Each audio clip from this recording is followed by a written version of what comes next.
Hey everybody, Walter Bergeron here with Driving Force Company. Look, today I wanted to talk to you guys about setting up your mind, your mindset, your mental condition properly for massive action, for massive business growth. And the first thing I wanted to talk about really was how to empty your cup, meaning kind of preparing your mind for this massive business growth that you're getting ready to experience in your life.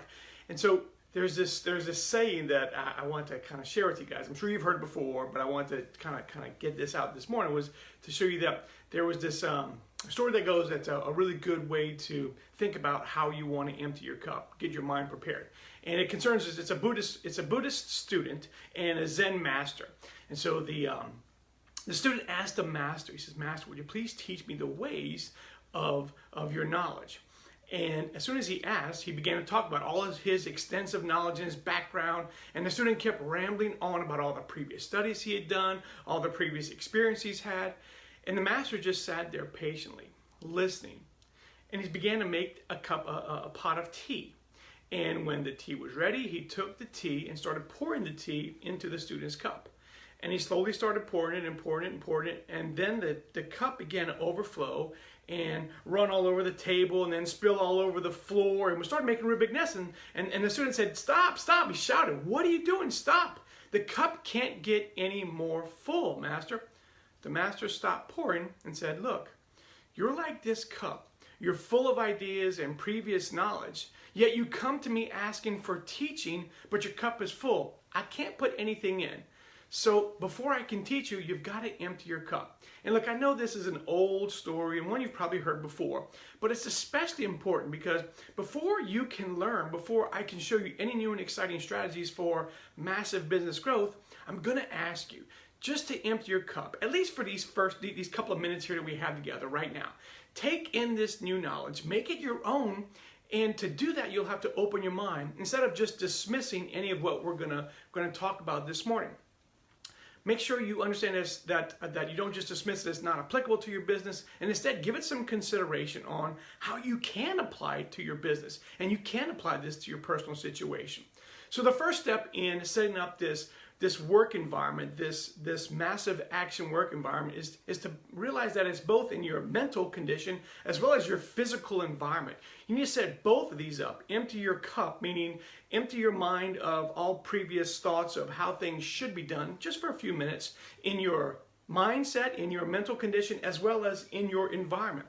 And that will help you to take massive action, or that help you to get massive business growth. I spoiled it. So the very first thing I want you to do is to be able to set your mind up, set your environment up, is that you will take massive action every single day. So the first thing I want you to do is to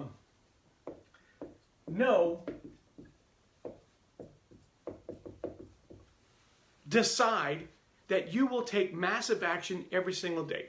Now, for myself, I set up my work environment, both in here and in my environment, my actual physical environment.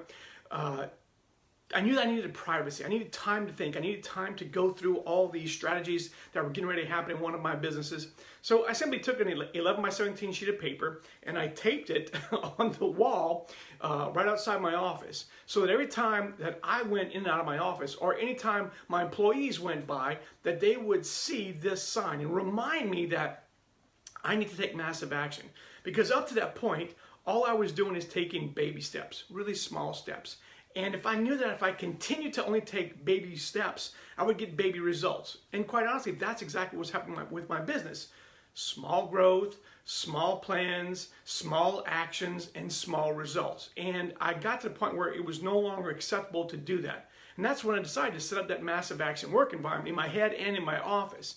So massive action meant that I would also make massive mistakes. And I would probably make a massive fool out of myself, kind of like I do on most of these videos here. But you know what? So what? So what? I was the CEO, the president of the company, still am, and if it took me making huge errors and looking silly and doing something stupid and making errors, well, that's exactly what I was still going to do. And that's exactly what I did. That's exactly what I still do today. And I urge you to consider doing that for yourself. Consider doing those things for yourself. Taking massive action, even if it doesn't make you look the best, the way you want to, even if it's not perfect, especially if it's not perfect. So for me, my first act of massive action was to put these signs up outside my office, even in my own office. silly little 11 by 17 sheets of paper with a piece of tape that says, take massive action today. On the outside, I needed privacy. I needed my own private time. I needed to eliminate the interruptions. So I actually put signs that said, go away. Yes, I do bite. If there's a fire, put it out. Dial 911, just leave me alone. And I know it's a little bit overboard. I know it seems like a little bit crazy, but it worked. I was getting a lot of interruptions before these signs. People would walk into my office and sit down, and we would go over whatever problems needed to be solved. But it was stopping me from the massive action I needed to take, stopping me from that big picture strategy I needed to do as a CEO, as a business owner. And those signs worked. I was left undisturbed most of the time. My staff, though, adjusted quickly, and they simply emailed me, or they would come see me whenever they took breaks or something. So it worked. It worked pretty well at first. And then after a few weeks, they would start to ignore the signs. It was wearing off. It wasn't as new. It wasn't as cute anymore. It wasn't as funny. It was now just kind of, oh, well, those signs were there last week. I popped in one time, so maybe I can pop in 2 or 3 times this week because the signs don't mean anything. Now, I had to take massive action again. Now I know this story may seem a little bit irrelevant to you, but bear with me for a second. I was born on October 31st. I'm a Halloween baby. And this holiday's always meant a great deal to me. As when my son and his friends were kids, I would dress up every single year. We'd hand out candy. We'd actually go trick-or-treating with them, have a great time. Yes, I enjoy doing that. We throw a really big Halloween party, a really big Halloween bash, have a great time with it every single year. Now, over the years, my wife has actually taken an even bigger affinity to this holiday. She goes all out. She actually starts shopping for Halloween party supplies in August. She starts in August for this party.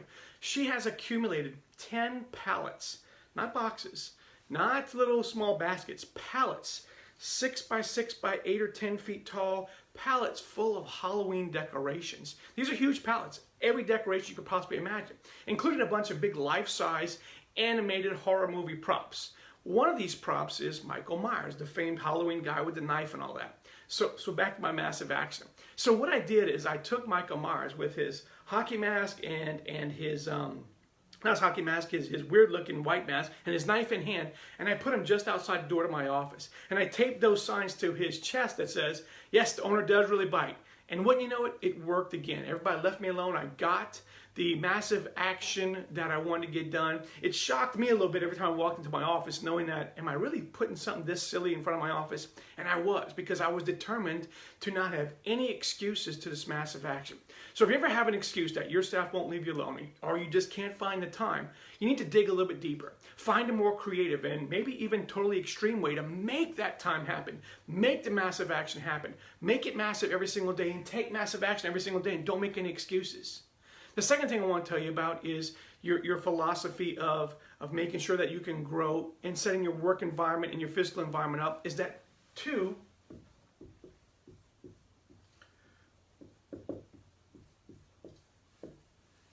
good enough. Good is good enough.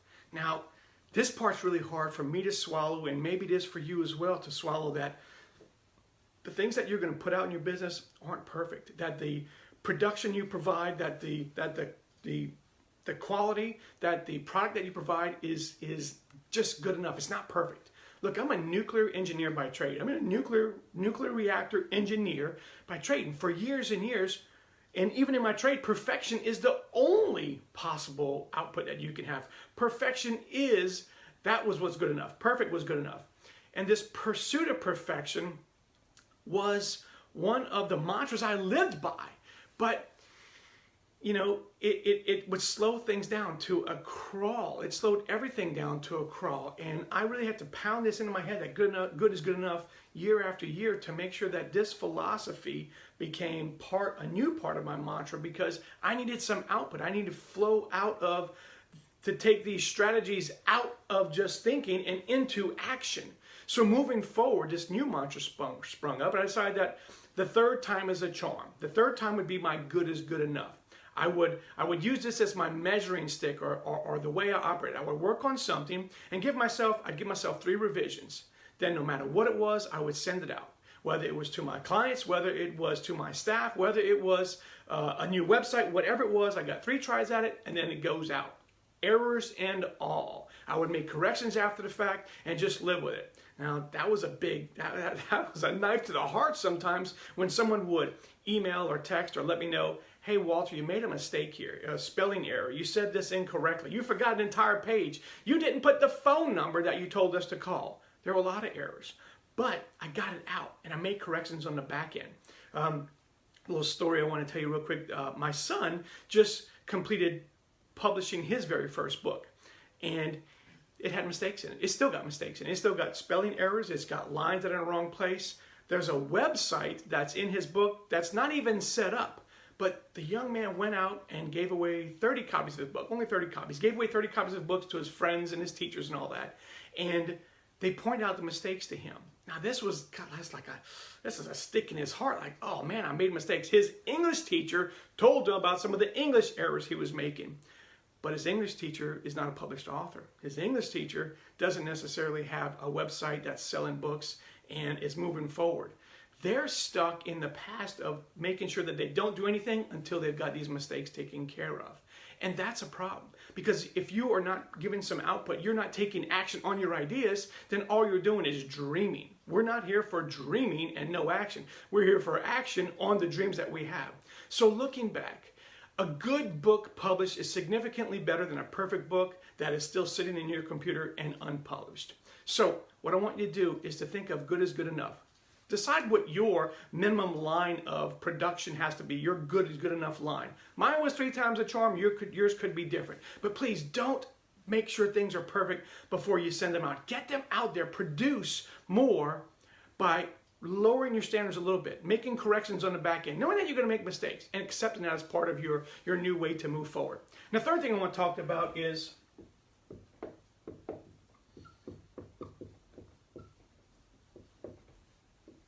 I'm going to run out of room. Simultaneous implementation, doing things at the same time. Now look, I know this seems to defy physics. You're going to do one thing at a time. There's a lot of new actions going out there. You can't multitask. That doesn't provide you the best results. And this goes back to the good is good enough. If you can focus on one thing, you can do it better the first time. So I realize you can only be in one place at one time, and it's physically impossible to do anything more than just these one thing at a time. But in essence, what I'm asking you to do is set yourself up so that you have more than one large goal you want to accomplish at a time. Don't do things in series like, today I'm going to get my marketing done. Tomorrow I'll worry about sales. The following day I'll worry about production. No, I want you to have all 3 of those things on your plate at the same time, so that as you get to a roadblock in one, you can move on to the very next one. You can keep these 3 or 4 or 5 large projects all going at the same time. Those who think about, well, I'm not going to get take for instance our mastermind group. We have a lot of people that won't join because business is not good enough to be able to afford the mastermind. It's a $30,000 mastermind. And they won't take action to join a mastermind until the business is working right. But the whole point of the mastermind is to get the business working better so that you can afford these things. So don't think about things like, I'm going to get the money right first, and then I'm going to go and do the bigger things in my business, and then I can grow more. Why not do all these things at the same time? Why not come up with creative, imaginative, ingenious ways to overcome these problems and do more than one thing at once? Take massive action in more ways. Now, for me, I was doing, at the time I was back in 2012, when I was doing a lot of this massive action all at the same time, the instance I'm talking about, the book that I wrote about it, I was doing newsletters. So I was writing monthly newsletters, and sometimes I'd run out of ideas. Or my eyes would start to cross because I had been staring at a computer screen for so long. Sometimes I just got bored. I just got bored with what I was doing. So I would stop, go take care of something else, move on to the next goal temporarily, and see if I could push that one further down the field. I'd either go, get the mail list ready, or I would prepare the envelopes, or whatever it was. I would do something else, then come back to this. So that at the end of the week, I would have the newsletters done, plus the sales done, plus the marketing done, plus I'd have my sales staff scripts done. So I would move a lot faster because I was doing more than one thing at a time. I was doing things in parallel versus in series, as an electrical term goes. I was doing things at the same time, simultaneous implementation. So I want you to take this every single day and try different projects at the same time. Try more than one thing going on at the same time. Know that you can. Your potential is more than just doing one small task or one even large strategy at a time. You can do multiple things at the same time. Now, I think what you'll find is that your potential is so much more than you ever imagined, than you ever thought it possibly could be.